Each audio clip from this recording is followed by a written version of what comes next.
नमस्कार, मी अपर्णा कुलकर्णी आणि प्रवास गप्पांमध्ये तुमचं सगळ्यांचं मी पुन्हा एकदा मनापासून स्वागत करते.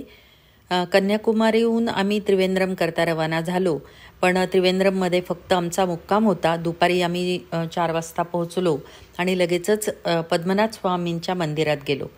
मंदिरात दर्शन अतिशय सुंदर झालं. खूप भव्य अशी मूर्ती आहे आणि दर्शन तर सुरेख झालं, पण तिथे कल्चरल आतमध्ये जे प्रोग्राम चाललेले होते ना, ते खूप सुंदर होते. तिथले फोटो मात्र काढायचे राहून गेले, कारण आम्ही कॅमेरे आतमध्ये नेलेले नव्हते.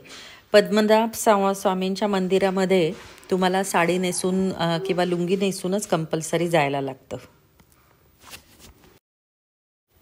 पहाटे लवकरच उठून आम्ही मुन्नारकडे रवाना झालो, कारण मुन्नारमध्ये जास्तीत जास्त वेळ राहता यावं अशी एक आमची कल्पना होती आणि त्याच्यामुळे आम्ही मुन्नारमध्ये 2 दिवस ठेवलेले होते. कारण आत्तापर्यंत खूप जास्त धावपळ झालेली होती. रोज एक दिवस दर्शन घ्यायचं, थोडंफार साईट सीइंग करायचं आणि पुढे निघायचं. त्यामुळे 2 दिवस तरी मुन्नारमध्ये राहायचं आणि जरा रिलॅक्स व्हायचं असा आमचा हेतू होता. आणि मुन्नारमध्ये आम्ही जसा जसा प्रवेश केला तसा आमचा जी ही कल्पना आहे ती अतिशय योग्य आहे हे आमच्या लक्षात आलं. कारण निसर्ग सौंदर्याने वेढलेलं असं हे मुन्नार. आमचं हॉटेलसुद्धा खूप छान होतं. ब्लँकेट असं त्या हॉटेलचं नाव होतं आणि पर्वतराजींमध्ये चहाचे मळे आणि मागच्या बाजूला धबधबा आणि त्यामध्ये वसलेलं डोंगराच्या कुशीत म्हणता येईल असं ते हॉटेल होतं. हॉटेलमध्ये गेल्या गेल्या आमचं वेलचीचे हार घालून स्वागत करण्यात आलं. ती कल्पना मला खूप जास्त आवडली आणि ते खरोखरच वेलचीचे जे सुंदर माळा केलेले आहेत त्या अतिशय सुंदर आणि सुबक आहेत. आणि आपल्या हॉटेलमध्ये येणाऱ्या ग्राहकांचे अशा प्रकारे स्वागत करणं ही कल्पना खूप जास्त छान होती आणि त्याच्यामुळे त्या वेलचीचे हार अजूनही मी जपून ठेवलेला आहे.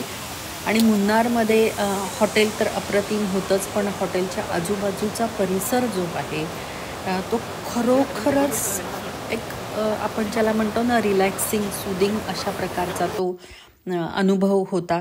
आम्ही त्या दिवशी ठरवलं होतं की हॉटेलमध्ये आल्यानंतर रिलॅक्स व्हायचं, बाहेर कुठेही जायचं नाही. पण आजूबाजूला इतका अप्रतिम निसर्ग असताना कुठे जायचं नाही असं होणारच नाही. फ्रेश झालो, जेवण केलं आणि लगोलग बाहेर पडलो. मागच्या बाजूला अप्रतिम असा धबधबा होता. मनसोक्त तिथे खेळलो आणि हॉटेलवरती परत आलो. हॉटेलच्या समोरसुद्धा ना इतकी सुंदर पायऱ्या बनवलेल्या होत्या त्यांनी टी इस्टेटमध्ये आणि अप्रतिम वेगवेगळी अशी फुलझाडं तिथे लावलेली होती आणि तिथे पण मग फोटो सेशन आमचं भरपूर प्रमाणात झालं. दुसऱ्या दिवशी मात्र आमची मोठी गाडी असल्यामुळे, टेम्पो ट्रॅव्हलर असल्यामुळे आम्हाला तिथल्या हॉटेलमधल्या एका लोकांनी सजेस्ट केलं की तुम्ही तुमची गाडी घेऊन जाऊ नका, कारण रस्ते छोटे आहेत आणि तिथे जाण्यासाठी इथली जी वाहनं आहेत, जीप आणि अशा प्रकारची, तर अशा वाहनांनी तुम्ही जा म्हणजे तुम्हाला सगळं मुन्नार पाहता येईल. तर त्यांचा सल्ला आम्ही मानला आणि ते योग्यच झालं. कारण खरोखरच इतके छोटे रस्ते आणि त्या रस्त्यावरती समोरून माणूस आला की पुन्हा मागे जायचं आणि मग तो समोरचा गेला की पुढे जायचं, अशा प्रकारे तो प्रवास होता. पण ज्या ज्या ठिकाणी आम्ही गेलो ते सगळी ठिकाणं अतिशय अप्रतिम होती. चहाचे मळे असू देत, धबधबे असू देत किंवा आम्ही एका लेकवरती पण गेलो जिथे बोटिंग होतं. इतकं स्वच्छ सुंदर असं ते लेक होतं. चारही बाजूनी डोंगर आणि मध्ये ते स्वच्छ सुंदर असं लेक आणि त्याच्यामध्ये बोटिंग हा अनुभवसुद्धा खूप जास्त छान होता. त्याच्यामुळे आम्ही मनसोक्त 2 दिवस मुन्नारमध्ये राहून आमच्या ह्या ट्रिपची सांगता खूप छान अशा नोटवरती झाली. जो एक आपल्याला ट्रिप केल्यामुळे जो एक शांतपणा हवा असतो किंवा जो एक रिलॅक्स होण्याचा जो भाग असतो, वेगळं काहीतरी आपल्या रुटीनमधून वेगळं काहीतरी करण्याचा जो एक भाग असतो, तो अतिशय छान पद्धतीने झाला. आणि दुसऱ्या दिवशी सकाळी आम्ही बेंगलोरला परतलो.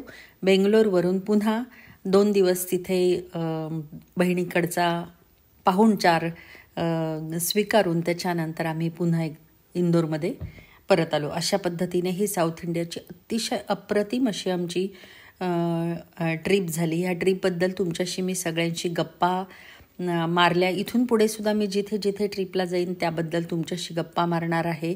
प्रवास गप्पांमध्ये पुन्हा भेटू. तोपर्यंत हा भाग कसा वाटला ते सांगायला विसरू नका आणि चॅनल सबस्क्राईब करायला विसरू नका.